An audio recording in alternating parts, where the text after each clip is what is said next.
ছাত্ৰ-ছাত্ৰীসকল তোমালোকক মোৰ চেনেললৈ স্বাগতম জনাইছো। আজি তোমালোকৰ বাবে মই লৈ আহিছো BA 4th চেমৰ অসমীয়া কবিতা কিতাপখনৰ নৱকান্ত বৰুৱাদেৱৰ পলক নামৰ কবিতাটিৰ কেইটামান কুৱেশ্যন আনসাৰ। আহা আমি ভিডিঅ'টো আৰম্ভ কৰো। ফাৰ্ষ্টৰ কুৱেশ্যনটো হৈছে আধুনিক কবিতা কাক বোলে? এনসাৰটো হ'ল আধুনিক শব্দৰ অৰ্থটো দুই ধৰণে নিৰ্ণয় কৰিব পাৰি। এটা অৰ্থ কালগত আৰু আনটো প্ৰকৃতিগত। সংস্কৃত আধুনা শব্দৰ পৰা অসমীয়া আধুনিক শব্দ হৈছে। ইংৰাজী মডাৰ্ণ শব্দটোৰ মূল লেটিন মোডো শব্দ। এই দুইটা শব্দৰ অৰ্থ হ'ল সম্প্ৰতি। গতিকে পোনপটীয়াকৈ অৰ্থত আধুনিক কবিতা হ'ল সাম্প্ৰতিক কালৰ কবিতা। কিন্তু 20 শতিকাৰ ইংৰাজী কবি ৰবাৰ্ট ব্ৰিজে পুৰণি ভাৱধাৰা বা ঐতিহ্যবাদী ধাৰাৰে আধুনিক কবিতাৰ কাল নিৰপেক্ষ বুলি অভিহিত কৰিছে। 2 নম্বৰ কুৱেশ্যনটো হৈছে আধুনিক কবিতাৰ সংজ্ঞা লিখা। এনসাৰটো হ'ল কবিতাৰ পৰিধি অনেক ব্যাপক বিস্তৃত আৰু ইয়াৰ প্ৰকৃতি বিচিত্ৰ কাৰণে একেটা সংজ্ঞাৰে কবিতাৰ আটাইবোৰ লক্ষণ সন্নিৱিষ্ট কৰা সহজ নহয়।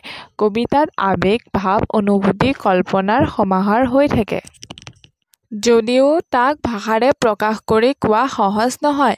প্ৰাচ্য সমালোচকসকলে কবিতাৰ সংজ্ঞা বিভিন্ন ধৰণে দিবলৈ চেষ্টা কৰি আহিছে। ছেণ্ট আগষ্টানে কবিতাৰ সংজ্ঞা এনেদৰে দিছে, যাৰ বিষয়ে নুসুধিলে বহুত কিবাকিবিও ক'ব পাৰি অথচ সুধিলে একো ক'ব নোৱাৰি। জনছনৰ মতে কবিতা ছন্দোবদ্ধ ৰচনা। 3 নম্বৰ কুৱেশ্যনটো হৈছে আধুনিক কবিতাৰ বৈশিষ্ট্য লিখা। এনসাৰটো হ'ল আধুনিক কবিতাৰ প্ৰতি লক্ষ্য কৰি কবিতাৰ বৈশিষ্ট্যবোৰৰ দুটা ভাগত ভাগ কৰিব পাৰি। প্ৰথমটো হৈছে বিষয়বস্তুগত আৰু আংগিকতা। বিষয়বস্তুগত বৈশিষ্ট্য ইয়াৰ ভিতৰত আছে নৱমানৱীয় মূল্যবোধৰ দৃষ্টিভংগীৰ মূল্যায়ন, মাৰ্ক্সীয় দৰ্শনৰ প্ৰভাৱ আৰু বিজ্ঞানীসকলৰ প্ৰভাৱ। তাৰপিছৰটো হৈছে ৰোমান্টিক প্ৰেমৰ প্ৰতি অৱজ্ঞা, বিশ্ব সংস্কৃতি আৰু জনজীৱনৰ প্ৰতি সচেতন দৃষ্টিভংগী। তাৰপিছত নৱবৌদ্ধিক সচেতনতা, পশ্চিমীয়া প্ৰভাৱ। তাৰপিছত আংগিকতাৰ বৈশিষ্ট্যবোৰ হ'ল কবি প্ৰকৃতিৰ প্ৰতি অৱজ্ঞা, ভাষা আৰু প্ৰতীকৰ ব্যৱহাৰ, চিত্ৰকল্পৰ অভিনৱ প্ৰয়োগ, অতিকাব্যিকতাৰ আৱসান আৰু নতুন আংগিকতাৰ ব্যৱহাৰ। 4 নম্বৰ কুৱেশ্যনটো হৈছে হে অৰণ্য হে মহানগৰ কবিতা পুথিখনৰ ৰচক কোন? এনসাৰটো হ'ল নৱকান্ত বৰুৱা। 5 নম্বৰ কুৱেশ্যনটো হৈছে নৱকান্ত বৰুৱাৰ উল্লেখযোগ্য উপন্যাস কি কি?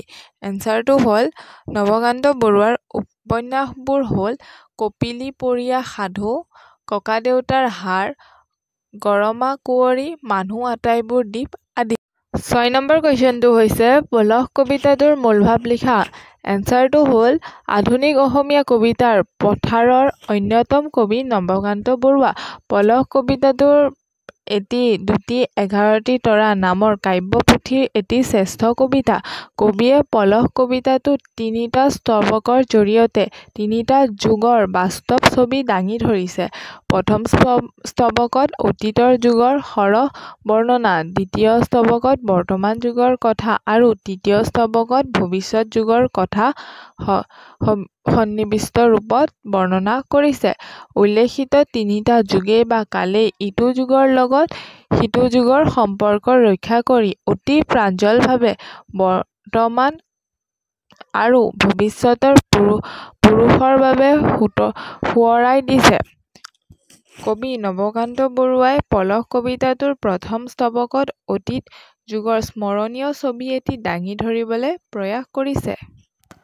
কবিতাটোৰ প্ৰথম বাক্য পলাশৰ জুই নুমাল এতিয়া অতি অৰ্থপূৰ্ণ। এই বাক্যটোৱে এটা যুগৰ পৰিসমাপ্তিৰ কথাকে সূচাইছে। কবিৰ বহুতো সপোন কালৰ হাতত হেৰুৱাইছে। এনে হেৰাই যোৱা দিনবোৰৰ দুই এটা স্মৃতি ক'ৰবাত নহয় ক'ৰবাত ৰৈ গৈছে। শাল আৰু চটিয়ন শব্দ দুটা উদ্ভিদ জগতৰ শক্তিশালী গছ, কিন্তু কবিয়ে শব্দ দুটাৰে শক্তিশালী পুৰুষ অথবা দুটা জাতিক বুজাইছে। বহাগৰ ধুমুহাই শক্তিশালী গছবোৰক মহতিয়াই শেষ কৰাৰ দৰে শক্তিশালী পুৰুষ দুজন অথবা জাতি দুটা সময়ৰ সোঁতত নিৰচিন্ন হৈছে। অৰ্থাৎ এতিয়া মান আৰু আহোমসকল নাই, তেওঁলোকৰ সেই তয়াময়া ৰণখনো যৱনিকা পৰিছে। মানসকলে অসম আক্ৰমণ কৰি আমাৰ শক্তিশালী পূৰ্বপুৰুষ ককাদেউতাহঁতৰ কিমানৰ মৃত্যু ঘটিছিল তাৰ কোনো হিচাপ কোনেও ৰখা নাই। কবিয়ে আক্ষেপ কৰিছে যে এনেকুৱা সপোন কিমান মৰহি গল। আমাৰ ককাদেউতাহঁতে কলং কপিলি দুয়োপাৰত অশেষ পৰিশ্ৰম কৰি সাৰুৱা কৰি থৈ গল। তাত যেন বন নহৰুৰ ফুলবোৰ বুঢ়ী আইতাৰ কলিজাৰে গজি উঠিছে। অৰ্থাৎ মান আৰু আহোমৰ ৰণৰ আমাৰ ককাদেউতাহঁতৰ অনেক মৃত্যু হৈছিল। সেই মৃত্যুত আমাৰ আইতাসকলৰ হৃদয়ৰ বেদনা জীৱিত কবিয়ে কলং কপিলি নদীৰ নাম মাত্ৰ উদাহৰণ হিচাপে লৈছে। এই নদীৰ পাৰ সাৰুৱা বা মাটিৰ ককাদেউতাহঁতৰ নৰ কংকাল পোত খাই আছে। কবিয়ে আমাৰ পূৰ্বপুৰুষৰ ত্যাগৰ কথাকে শ্ৰদ্ধাৰে এই স্তৱকটোত সুঁৱৰিছে। কবিয়ে দ্বিতীয় স্তৱকত বৰ্তমানৰ সময়ক উপস্থাপন কৰিছে। আমাৰ ককাদেউতাসকলৰ মৃত্যুত আইতাসকলে যিদৰে বেজাৰ পাইছে তাৰ বাবে যেন আকাশৰ মেঘৰ ডাৱৰবোৰেও দুখত বিস্ময়মান হৈ পৰিছে।